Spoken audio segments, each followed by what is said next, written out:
What is up, potatoes? What's up sa inyo mga patatas? Nagbabalik naman tayo boys syempre sa ating panibagong video. Alam naman natin lahat na yung first ever na kotse ko, si Cory, yung 1989 natin na kotse, yun yung first ever na project car natin. Pero, yung first ever na tinignan namin na kotse, yung tipong, wala pa kaming kotse nito boys, hindi pa kami marunong mag-drive. Our first ever na tinignan namin na kotse, is ang Nissan Sentra B12. Naalala ko pa noon boys, yung California. Nakalagay lang siya doon sa garahe dito sa labas namin. Nakalagay sa kanya, for sale. Tapos tinext namin, di ba? Tinext namin. Tapos nagulat kami, 30,000 pesos lang yung Nissan California. If ever man na naghahanap kayo ng first ever na kotse nyo rin, pwede nyo rin i-consider ang B12 na Nissan Sentra. Guys, kasi sobrang mura ng market value ng ganito. Kapag all stock, syempre. Pero kailangan nyo i-consider, marami rin kayong ipapagawa. Para sa mga naghahanap ng first ever na kotse nila, para sa inyo tong video na to, kasi yan ang pag-uusapan natin ngayong araw. Yung owner na to guys, halos 2 dekada na sa kanya yung sasakyan na to. Tagal nun tol. Simula daw 1990. Nasa kanila na tong kotse na to, tol. Ang tagal nun. Quick history muna tayo, boys. Bago magkaroon ng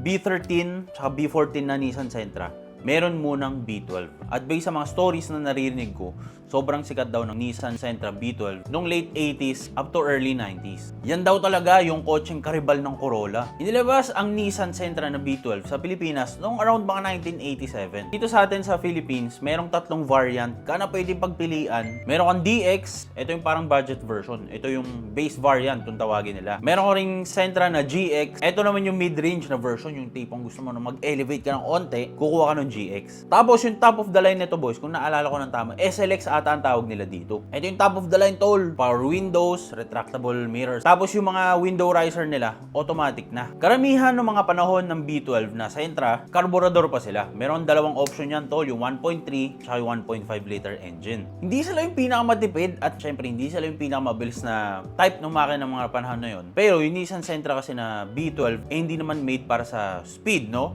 Made sila for a family car. Parang gusto man kumuha ng sasakyan ng mga panahon na yon, may mabibili ka. Napasok sa budget mo. Ngayon, kung ako ang tatanungin kung bakit naging legend ang Nissan Sentra B12, number 1 na dyan yung aircon. Wala nang iba. Ito talaga yung literal na napakalamig tol. Kahit anong Nissan, lalo ng mga panahon na 90s, sobrang lamig talaga ng aircon yan. Isa pa dyan yung kanyang JDM roots. Tulad ng mga Corolla at ng mga Honda Civic, marami ka rin pwedeng ilagay sa Sentra. Pwede mo palitan ng makina na GA16 o kaya SR20. So technically, hindi talaga magpapahuli ang Sentra mo. At syempre guys, ang build quality. Pag sinabi mong Toyota, may Nissan din tol, hindi nagpapatalo ang Nissan. Kasi kung aalalahanin nyo boys, tulad ng sabi ko kanina, ito yung literal nakakompetensya ng Corolla ng mga panahon na to. Pagdating sa build quality, napakakapal ng lata ng mga Nissan noon. Di katulad ng mga Honda Civic guys, after decades has passed, nabubunok na yung kanilang mga bubong. Pero sa Nissan, walang ganitong issue. Tapos ang production ng B12, nung around mga nasa 1991, para bigyang daan ang Nissan Sentra B13. Ito yung sumunod na model, boys. Hanggang ngayon, ang boxy na itsura ng B12,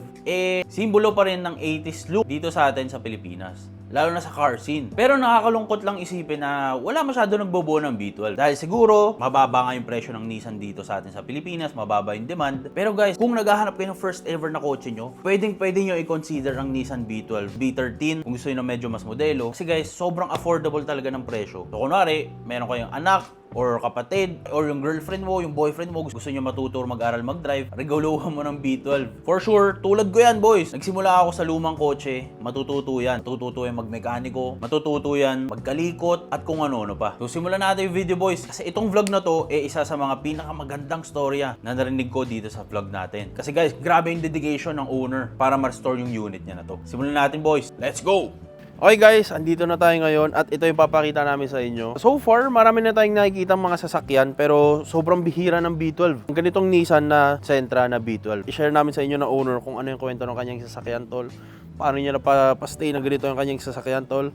Tawagin natin yung owner guys. Let's go! Pala yung owner bossing, anong pangalan natin? Miego Gutierrez boss, from Batangas City. Parang kinakabahan ko. Hindi. Happy lang. Guys, dinayo pa tayo nila Boss Nico galing Batangas tol. Yes po. Para ipakita sa inyo itong sasakyan. Paano nag-start ang sasakyan mo na to? Bale, nabili ng tatay ko noon. Actually, gulat na gulat kami noon kasi basta na lang siya dumating sa bahay. Tapos, yun, naging family car. Tapos, hanggang nung nag-college ako, yun na yung ginamit ko nung college. Tapos, hanggang ngayon, yun na din. Nagtuloy-tuloy na, hindi na nagpalit ng ibang sasakyan. Teka, bossing, anong taon pumasok sa inyo itong sasakyan? Parang 1998 or basta 1998 mid or hanggang 2000, ganun katagal na talaga sa Late amin. 90s. Late pumasok. 90s na talaga. Okay. Oo. Nagulat nga ako kasi Christmas noon, yun, kasi naka-owner lang kami dati. Dumating tong kotse ito. So, ang tagal na sa'yo ito. Tagal na. College, talagang sasakyanan ng service namin yung mga klase ko. Tapos may tambay sa gabi, nagbabanda din dati, ito din yung nagiging service. So talagang napakadami ng pinagdaanan, kaya kinip ko na rin. Ngayon, bossing, ano to, daily car mo? Ano siya, garage queen na lang talaga kasi ang hirap na yun, medyo mababa na. Retired na, Tapos, bossing, no? Pine-preserve ko na rin kasi syempre pag may nasira, ang hirap din maghanap ng pyesa, medyo mahal din. Paminsan-minsan, Sunday car, sarap i-drive, ganun, enjoyin mo lang yung pagde-drive. Galing sila, bossing, ng Batangas City. Tol, long drive ready, bossing. Naman, buti na so far naman walang tagas. Alaga naman natin sa change oil. Basta naman ang sasakyan na alaga. Yung early memories mo dito, bossing, ilang taon ka nung pumasok sa inyo tong kotse? Grade school? Grade school lang ako, elementary, parang grade 4, grade 5 nung pumasok yan eh. Sabi ko nga, tuwang-tuwa ako noon kasi naka-aircon na, mag-iwan ka man ng gamit sa loob ng sasakyan, safe na. Kasi syempre, pagka-owner, wala naman problema sa owner. Pero syempre, yung safety nung gamit, nakakatuwa lang. By that time kasi syempre, medyo bago-bago pa siya nung time na yun. Anong year ang sasakyan mo, bossing? 1990, boss. 1990. Panahon na yun, medyo ano pa siya, brand new pa siya noon, no? Oo, medyo sariwa naman siya nung nakuha namin. Tapos syempre dahil nang naging daily doon ng father ko, nangungupas na yung pintura. Tapos ito nga kasi SLX siya, hindi siya SGX. So walang pintura yung bumpers, tapos all manual talaga siya. So nag-decide na din yung father ko na ipa-repaint, naging silver na siya. Tapos until na ako na yung gumagamit, saka ko lang siya pinalta ng cream. Ilang taon na tong pinturan na to? 6 years? 6 years, Hindi ako nagkakamali, boss. Pero hindi na yan bababa ng 5 years. Mabakintab pa rin, no? Galang, boss, sa wax, car wash, tapos hindi naman talaga siya madalas ginagamit. So, yun, buffing, pagka yung medyo madami ng acid rain. Ilan na ang tinakbo nito, boss? Taas na eh. Nasa 300 na. 300 na? Oo, mataas Uy, na. Kasi tagal nga, nun. naging daily kasi talaga ng father ko eh. Kaso ngayon, hindi na talaga mababasa kasi nagpalit na rin ako ng gauge. Ginawa ko na siyang digital. So, yung dati plus yung existing ngayon, hindi na talaga yung alam yung total. Tansya mo mga 300. Mga 300 na din, boss. Ito pa rin yung engine niya ever since? Oo, top or overhaul pa lang papaayos ko. Hindi ko na, although maingay na, baka makakapag-SR dyan, madaman na dyan. Hindi ko na masyadong pinapaayos kasi naiilong drive ko pa naman eh. No, sa mga naka-SR20 dyan. Bossing, no? Baka sakali. Iipon pa. Sa Sentra ba na ganito, isang problema nyo or ng mga owners ay yung bulok? Part talaga ng old talaga sasakyan, boss, yung bulok eh. Lalo yung sa amin, medyo malapit kami sa dagat. So talagang yung hangin, medyo nadadala niya yung alat. So talagang prone talaga siya sa bulok. So talagang alaga lang. Tapos may grahe naman siya. Pero hindi ko na siya kina-car cover. Talagang pag naalikabukan, pa-car wash, tapos yung routine niya kasi car wash, tapos gagamitin na isang beses, maalikabok ka na lang sa garahe, tapos car wash na lang ulit. Hindi na talaga siya yung naipang daily kasi ang hirap din. Kawawa naman yung sasakyan pagka madaming hops yung pupuntahan. Totoo. Alaga talaga, boss, kasi parang kalahati ng buhay ko, kasama ko na rin tong sasakyan to eh. So sabi ko nga, meron na madami namang coaching pwedeng pagpilian, ito na lang yung aking paninindigan para maibalik ko lang din yung service niya kasi syempre iningatan din tayo ng sasakyan eh. Kasi so Totoo. far wala naman tayong naging aksidente sa tagal na nasa atin. So parang giving back din. Actually, 2 beses na ata ako tinirik nito sa mismong stoplight pa. So talagang medyo madami na rin yung times na gusto ko siyang sukuan kasi nga ang hirap i-maintain din minsan eh. Kasi unang-una yung parts medyo mahirap ding maghanap. At the same time, medyo mahal din yung mga pyesa. Pag Nissan kasi medyo mahal din eh yung pyesa eh. Pero so far naman, hindi ko naman siya sinukuan. Happy naman ako doon sa naging outcome. Kasi hindi ko talaga in-straight na catalog eh. Naglagay din ako ng sarili kong touch doon sa sasakyan. Pwede ba natin malaman ano yung mga pinaglalagay mo dito? Since siya nga ay yung parang pinaka-base variant, wala siya talaga nitong pilot light. So nilagyan ko siya ng pilot light. And then... Umiilaw to, bossing? Umiilaw yan. Kaso medyo malabo na rin eh. Kasi katagalan na rin. Kasi surplus ko lang nabili. Naglagay ako ng catalog na PIA na fog lamp. Tapos ito, original na Nismo grill na ni-restore lang namin. Dito, naglagay ako ng mags na Sparco NS1. So parang gusto ko kasi sa mags yung madali lang linisin eh, at may maintain. Makapaling Tapos, spoke, no? oo. Tapos yung magko-complement doon sa cream, parang bumabagay yung parang pagka-red lip niya eh. So parang yun na yung napili ko. Tapos yun, naglagay ako nitong tapalodo na lagi namang sumasayad. Part na yan eh.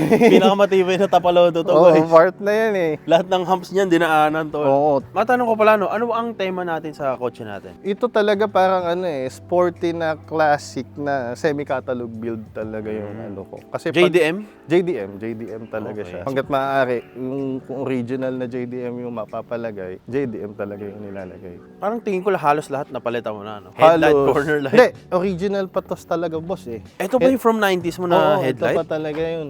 Original pa po talaga yan boss. Ayan, Nissan boss. Oh. Pero Okay. ito, napalitan ko na to kasi sobrang faded na. Tapos medyo malutong na talaga siya.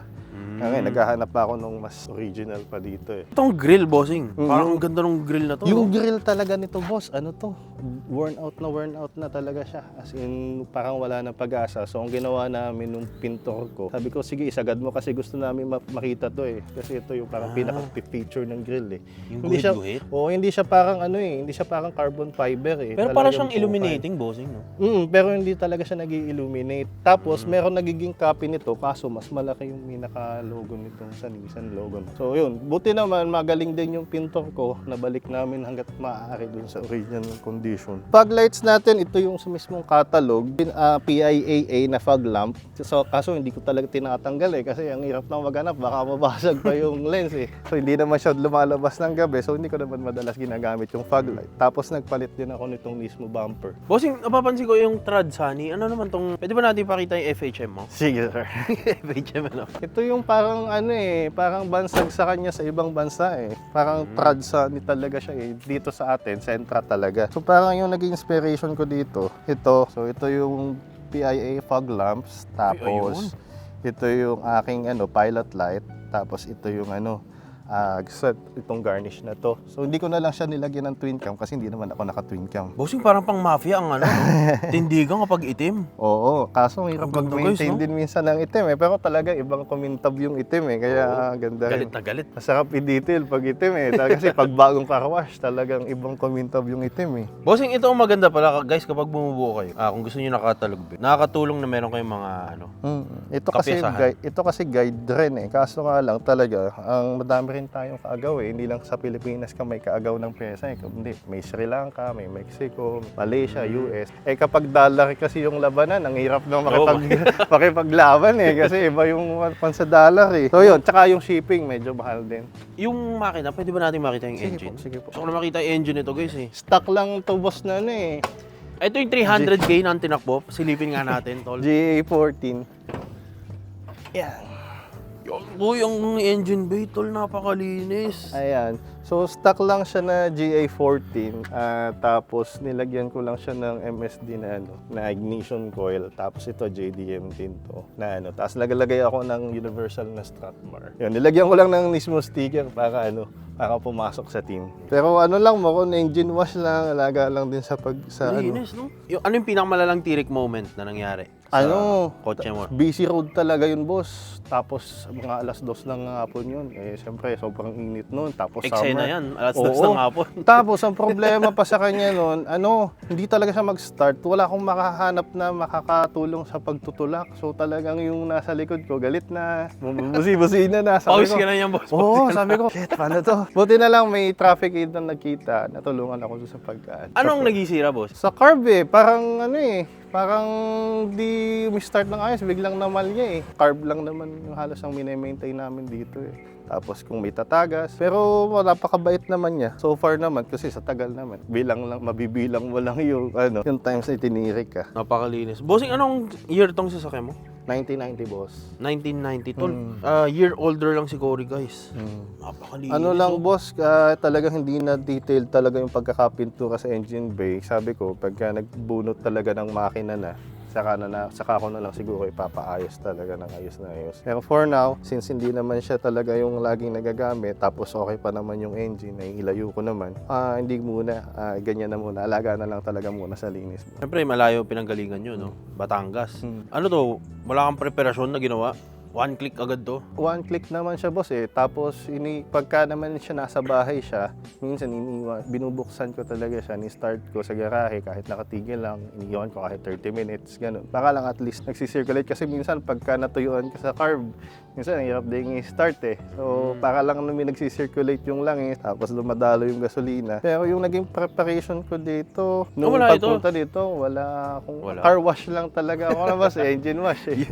Linis lang ang Linis Batangas lang dito talaga boss, tsaka tiwala na lang yung bakit. Bossing, malayo ang Batangas City, mga nasa 2.5 2.5 hours. hours. Depende din boss kasi Layo. kung traffic. Kasi kapag Sunday naman, hindi naman ganun ka-traffic. Same tayo ng bossing, minsan kasi yung sa akin. Long drive ready naman yung sa akin, yung Corolla ko noon. Pero, kunwari, mga 6 months ko na hindi na long drive. Medyo hindi na rin long drive ready. Oo. Parang medyo, naalala ko. May kaba ng konti. May kaba ng May konti. kaba ng konti. Dalawa kami kaninang lumuwas ng Batangas. Chinecheck ko lang sa kanya is yung temperature eh. Kung tumataas, pero so far naman, normal naman. Mas masaya may kasama bossing para pag Pag may nagtula, may magtutulak. masaya, no? Okay lang tumirik, dalawa lang ako kayo. Oo, Masaya, no? oo. Pero tiwala naman tayo sa sasakyan. Eh, Pakita natin yung dasal voice na natin. lang. Wala kaming pinagsabihan sa grupo eh. Sabi, Surprise na surprise. Kasi hindi ko rin naman sila kayang sakay kasi medyo mababa na yung sasakyan. Side profile ng kotse mo, no? Sa side profile naman, ito, actually meron na ako nung retract. Kaso may gear pa kaming need palitan. So hindi ko muna pinasok kasi gusto ko ayos na kahit paint pag pinasok namin. So unfortunately, naghahanap pa kami nung gear na kailangan namin. Kasi parang parang pinuwersa nung dati eh. So nabasag yung gear. Kina-aeropractor. Oo. Tapos ito, laging napapagkamalaan na pang videoke daw, pero original siya na Solex. Kasi wala na akong mahanap dati na susi. Eh, since nakikita ko naman sa ibang old school na sasakyan, is Solex, naghanap na lang ako ng original. Kagandahan naman pag original, kahit years na to talaga, Paps, hindi talaga siya kinakalawang eh. Tsaka, Ay, talaga? Oo nga, no? Walang... Oo, boss. Nasa Napakalinis, na no? rin yan. Kasabay kasi yan nung pininturahan to eh. So far naman, wala naman ako nagiging problem sa kanya. Tapos pintura lang talaga dito. Naglagay lang din ako dito ng OEM na Nissan na spoiler. Ay, ang ganda ng likuran nito, tol. Kasi boss, gusto ko, originally talaga pantay siya dito eh, ang pagkakakabit. Ang ginawa ko, tinalon ko ng konti para mas meron siya ng humaba pa siyang tingnan. Okay. Tapos para magka-profile rin yung likod. Ganda Tapos, ng likuran, guys, oh. yung clearance talaga ng original nito halos dikit. Kaso hindi ko malinis. Sabi ko dun sa aking nagpa-fiber, sabi ko baka pwede natin dagdagan para kahit itong part na to nawawax ko. So yun, medyo naiba siya ng konti dun sa original. Pero maganda, no? Hindi siya mukhang mali ng lagay, guys. Oo naman. Ganda sa akin, sakto. Hanggat maaari, ginaya ko naman, boss, yung sa original. Lahat ito brown glass na eh. Kasi sa PH release talaga, boss, green glass talaga yung lumalabas or clear. Ngayon, naganap tayo ng mga brown glass. Medyo mahirap. Kalalo itong windshield. Sobrang hirap maganap ditong windshield. Actually, yung iba kong kagrupo, naghahanap pa rin talaga ng brown windshield. Pero fortunately, nakahanap tayo. Ang ganda, ang linis kasi na ito, no? Original din to? So, from 90s pa to? Original talaga, boss. Pero kaso talaga, pagka mo siya, parang nagbibitak-bitak na, tapos medyo malutong na. So, Yung talagang- chrome? Hindi, ito original chrome yung talaga yung original pa talaga nito. Pero yung mga rubber talaga, boss, medyo na talaga worn out na talaga eh. Pero yung chrome, guys, tingnan mo, ang kapal kasi parang sumisigaw siya, no? Ganda. Bossing, maganda kapag sa mga 90s na kotse. Chrome, tapos walang watermarks, no? Oo, kaso talaga hirap din mag-maintain eh. Kasi ang tapang ng ulan sa atin eh. Minsan, konting ulan, mapabayaan mo ng 2 araw na hindi na punasan, nagma-marks na talaga eh. So, alaga lang din talaga sa punas. Napansin ko na naka-disc brake ang likuran.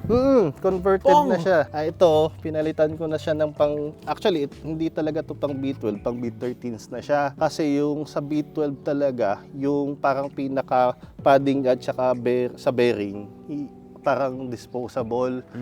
May hirapan na kami maghanap ng pyesa kapag worn out na. So sa B13, padding lang talaga. So itong pang B13 na lang yung nilagay ko. Para wala na rin masyado yung tumutulo kasi nakakasira ng mags eh. Pagka yung hindi mo alam na nagkakameron ng leak sa drum brake, nasisira yung pagka-anodize nitong pula eh. Bossing, ito ang mahirap kuhanin sa mga 90s na kotse dahil syempre, nakailang lipat na ng panel, nakailang palit na ng pinto. Tsaka yung bisagra talaga, hindi maiwasan. Minsan laglag na. So, minsan may password na talaga bago mo mabuksan eh. May na safety feature. Oo, may anti-theft na siya eh. Na-unlock mo na yung level na yun. Dito boss, ito, Meron na siya nung defogger talaga siya. Na pang B12 talaga okay. siya. Ito talaga, original na pang Japan ko talaga kinuha to. Tsaka itong sa harapan.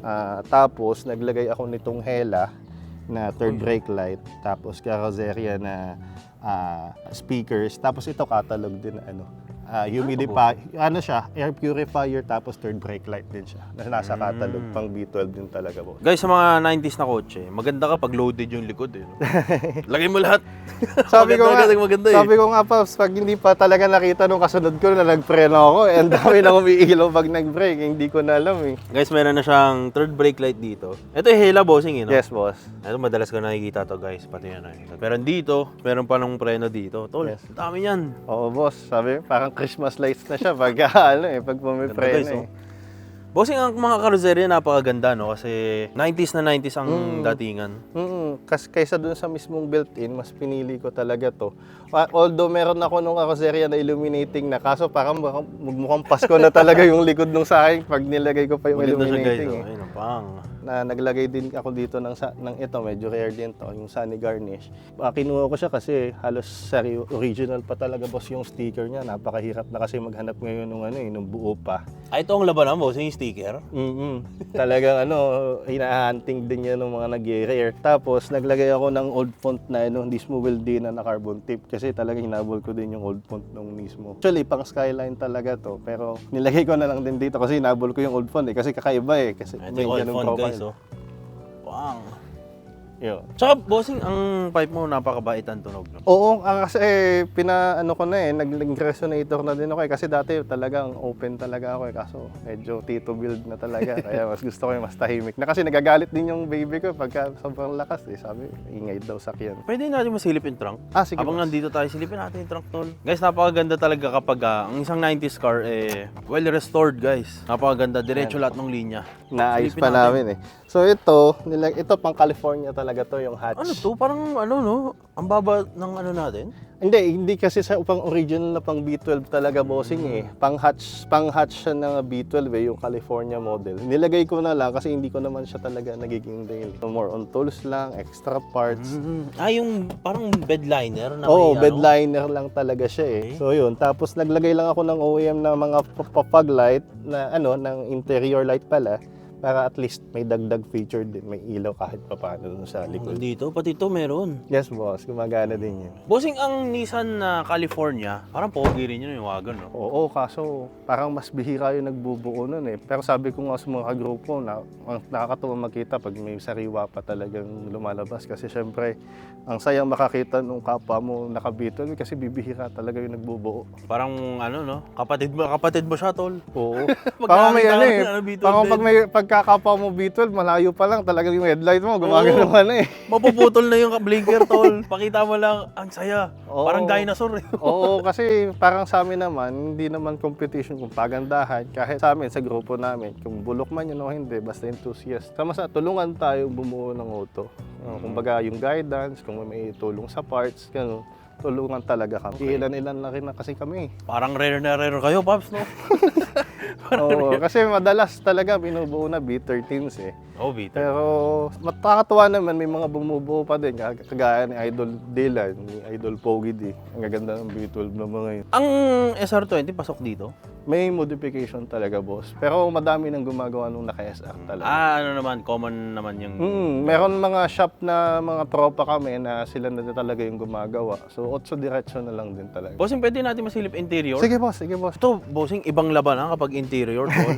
Dapat kapag pogi sa labas, tol, mas pogi sa loob, tol. O ano yan, bossing? Ito. Dumali ka pa ng pyesa rito. Oo, dumali tayo ng pyesa ito, yung original na mismo stickers. Tapos, nilagyan din namin, bumili rin ako nitong old font na mismo na radiator cap. Tapos, ito naman yung sa oil cap naman. Hindi ko ikabit kasi sayang. So, pan-display lang talaga siya na at least meron ka self-satisfaction, gano'n. Okay. Interior. Anong meron dito sa interior natin? May Game Boy Color, tol. Oo, boss. Ito, boss, speedometer talaga siya. Ang kwento nito, sa wife ko talaga to nung pagkabata. May pangalan pa niya yun sa likod.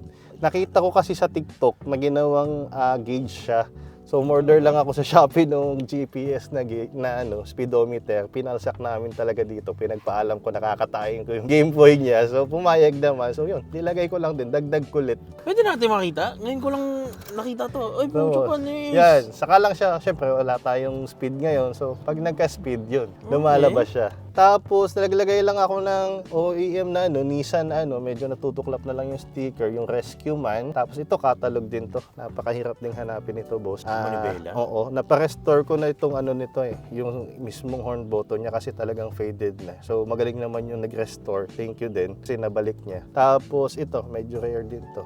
Tol. Kasi napakahirap na din maghanap Dalawang klase ito ang alam ko Isang 8,000 at saka isang 9,000. Ang alam ko, mas mahirap hanapin talaga yung 9,000 talaga, boss. Yun, nung pinalsa ko naman, medyo may mga kaunti pa kaming inayos. Pero naman, gumana naman siya. Accurate naman siya so far. Pwede natin makita na nag-on?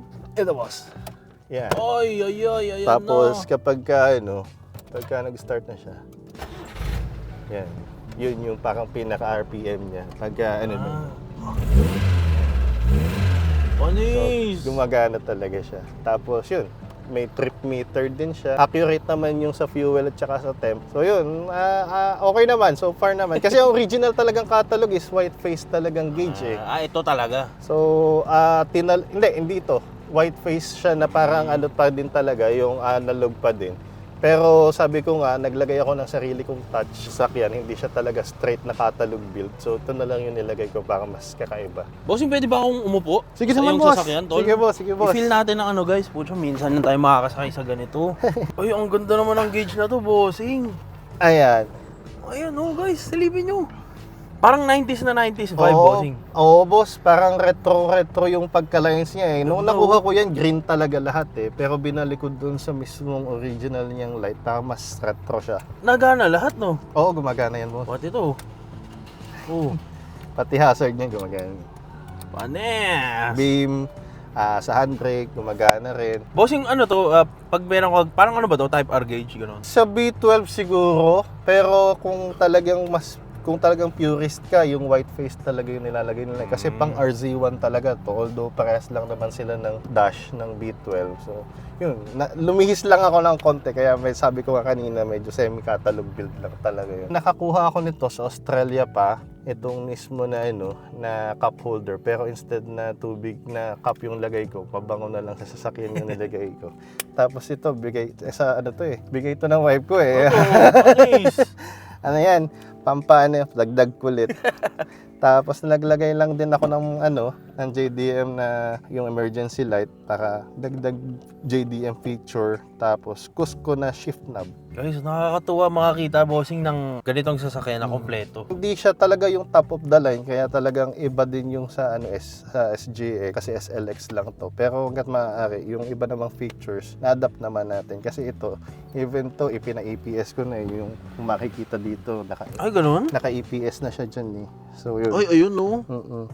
Mga panahon na nakapower steering to. Malaki arms mo nun. Oo, mahirap talaga, Paps. Talagang kailangan iusod mo muna ng konti kasi talagang mabigat Tapos yun nga, sabi ko nga, nagkita ako ng surplus na na power steering na talaga. So, kinaya naman nung mekaniko kung i-convert. Yun, na-convert namin. Gumana yung buhay. Tapos, naging problema ko naman, nagli-leak na. So, sabi ko, kakapagod na tayong magpalit. Yun, naisipan ko magpa-EPS na. Okay. Effective ang EPS, guys. Actually, bago lang yung EPS, bossing. Nito lang yan, pero sobrang effective. Oo. So far naman, okay naman siya. Minsan lang talaga, tingin ko lang talaga, kailangan ko magpalaki ng alternator kasi minsan kinakapos ka na din sa kuryente kapag buhay na yung mga ilaw. Para dagdag feature lang rin.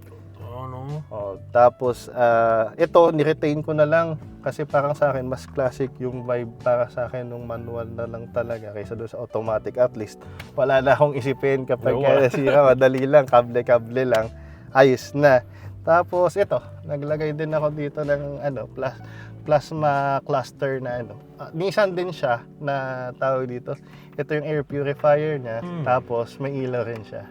Ay, oo nga. Yan yung dome light naman. Bossing, may binubuga ba siyang amoy? Parang ang bango, no? Nilagyan ko nung kumuha ako ng part ng nitong air freshener, nilagay ko doon sa loob para at least may amoy. Okay. Oo, para at least fresh pa rin naman yung amoy na loob. Kasi hanggat maaari, hindi ako nagbubukas ng bintana, aircon lang talaga para at least nape-preserve ko yung, hindi siya mag-amoy usok dito sa loob. Tsaka bossing, maalikabok ang labas. Maalikabok din. Ang hirap, kahit pag nagpapa-car wash nga ako, sabi ko, wag nang galawin to kasi medyo malutong na, ang hirap na din magpalit. So, ako na lang talaga yung nagmamano-mano linis. So ito bossing, palit na to? Hindi pa. Oh, Original. ever since yan, 1990s, boss. Lahat tol? yan, working yan. Tapos lahat yan nag-i-stay, hindi siya loose. Pero Original. bossing, ang ganyan sa mga Nissan B12, sirain yan. Meron ako nakikita na may sira na, pero depende na lang din, boss, siguro sa nag-aalaga. Kasi syempre, minsan hindi naman kagustuhan na may mabali. Pero syempre, dahil nga nung age, may katagalan na rin kasi. So yun, nababali. Okay. Kaya ako, pagka yung halimbawa nga, car wash, prevention na lang rin siguro. Kapag ka, syempre, pag nililinis ng iba yung humahawak, syempre, hindi nila alam yung sasakyan, basta lang din nalilinisin. Ina-advise ko na lang agad na, boss. May, Bahala. precaution. Oo, may precaution na kasi syempre pag nasira, kahit na kakabili ka, yung paghahanap naman ng pyesa No, totoo. makahanap ka man, swerte kung sariwa. Nakakatawa yung guys, yung linis, no? Tsaka yung kondisyon ng lahat, tol.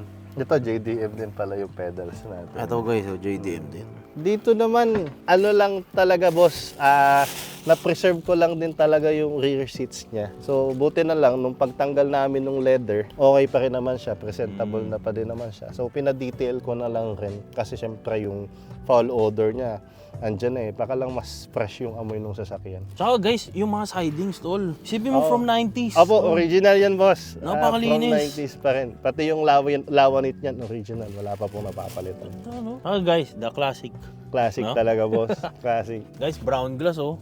Oh, medyo talagang mahirap na din maghanap, boss, ng brown glass nowadays Buti na lang nakumpleto ko. Kasi yung iba talaga, may nakukuhanan ng sidings at saka rear. Kaso, ang mahirap talaga yung windshield talaga yung mahirap. Iwan talaga yun.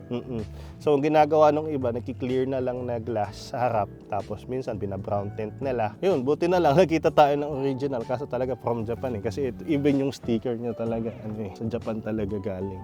Tsaka guys, yung mga pinto. Boss, Crunchy. ano to? Yeah, may password yan. Ano to ba? Anti-tap to Ay, ikaw lang nakakabukas yan. Pero ano siya, no? Yung sara. No? Sir. Yung bisagra nito, bossing, napaayos mo na itong mga to. Ano lang, boss, dito lang ako lagi nagkaka-problem. Kagaya ngayon, medyo laglag siya. Pero so far naman, okay pa rin naman siyang sumara So hindi ko muna pinapalitan kasi malaking trabaho. Oo. Tatanggalin talaga to Bossing, para sa mga gusto kumuha ng mga Nissan Sentra nila, ano ba yung mga dapat nilang bantayan? Para sa akin, syempre, bago yung looks, unahin muna nila na ma-make sure na makakarating sila ng point A to point B ng safe. Mas maganda yung safe kaysa naman doon sa latag na latag yung labas, tapos ititiri ka naman, worst case, magka meron pa ng aksidente. So, ayaw natin mangyari yun. So, talagang kailangan i-check yung mga carb, preno, tapos syempre yung mga pang-ilalim. Yun yung mga common na nasisira talaga sa ganitong sasakyan. Tapos yun, yung flooring, kung bibili sila ng B12, ma-check na lang din nila yung flooring kung hindi butas. Kasi minsan talaga kapag maulan, tag-ulan, nararamdaman mo nababasa yung carpet, pero yung pala butas na yung ilalim. So yun, nung bago ko to pinastrip yung labas, pinaayos ko na din talaga, boss, pati yung mga pang-ilalim. Talagang pinalata ko na lahat, hindi na masilya. Bossing, may ma-advise mo ba sa 2026? Goods pa bang i-project car ang B12? Oo naman. 100% na oo. Kasi madami rin kasi siyang pwedeng gawin Pwede mo siyang gawing Mexico team, pwede mo siyang gawing JDM, tapos US. So madami rin naman siyang pwedeng gawin. Kailangan mo lang talagang maging, kumbaga yung puso talaga Talagang mamahalin mo yung sasakyan. Kasi hindi may iwasan yung bibigyan kanya talaga ng sakit ng ulo So tingin ko naman, lahat naman ng nagpa-project car, dumadaan doon sa sakit ng ulo. So talagang pipili ka lang talaga ng sasakyan na kaya mo ding panindigan talaga Yung ganitong itsura ng sasakyan, yung ganito kalatag, ganito kapogi, nagkakaproblema ka pa rin ba? Oo naman. Yung mga common problems, carb, tapos syempre hindi maiwasan yung namamalya, lalo kapag hindi madalas nagagamit. Minsan hindi mo na nga siya ginagamit, nagkakameron pa ng leak. So yun, mga ganun lang talaga. Oo, kasi minsan ayos na ayos, latag na latag mo siyang igagirahe, tapos after ng weeks mo siyang hindi magamit, pag start mo, palyado na. Pag start mo, ay may leak na pala doon. So minsan nasosorpresa ka din Kailangan talaga siguro, I think, pagka magkukotse ka, meron ka ding emergency funds Kasi syempre, hanggat maaari, Pangkotse, no? Oo, Emergency fund, oo. pangkotse. Oo, kasi hanggat maaari talaga, habang maliit pa yung sira, mapaayos mo na to prevent na mas lumaki pa yung sira. Kasi syempre, iniiwasan natin yung aksidente rin. Any shoutouts na gusto mo batiin? Shout out sa sa wife ko, sa family ko, tapos sa grupo ko B12 South Cajoneros at saka sa lahat ng nagsisentra, Nissan, tsaka sa lahat na rin ng nagpa-follow kay boss. Salamat at po. pinakita mo yung iyong sasakyan, tol. Sobrang dami kong natutunan, guys, at nakakatuwa makakita ng mga ganitong sasakyan. Again, bossing, ilang taon na sa'yo to? 27 20 na to eh. years? 27 years. Napakatagal na talaga, boss. Hindi ko na talaga siya binibilang eh. Kasi sabi ko nga sa'yo, boss, yung story talaga nung sasakyan yung talagang Kaya hindi ko na din siya talaga nilet go eh. Oo. Kasi ang daming storya ding nabuo dito sa sasakyan to eh. Nakailang tissue na nga ako kakaiyak. Bossing, kahit sino pwede bumili ng sasakyan. Pero yung story to tell, ibang-iba talaga. Oo. Lalo na kapag dekada na, Oo. tumagal sa yung sasakyan, di ba? Sabi nga nila may iba pa din naman akong binubuo. Kaso sabi nila kung pagbibili ko daw to. Kaso hindi talaga eh. Hindi ko na, parang hanggat maaari, wag naman tayong susubukan. Dati na lang talaga. For keeps na lang talaga. Hindi na nila pwede offeran to, boss. Hindi na talaga for sale, boss eh. Ang dami ng hirap eh kasi hindi lang naman talaga yung time, yung syempre yung money, pero talaga yung dedication mo na din talaga dun sa sasakyan. Yung mga parts na babayaran, pero yung oras, yung kaba, no? Oo. Yung hassle, Oo. di ba? Kasama yun sa storya ng buong Oo, sasakyan. madami na talaga eh. Kahit kada picture may istorya yan eh. Kaya sabi Kada ko pyesa nga, may feature, Oo. guys.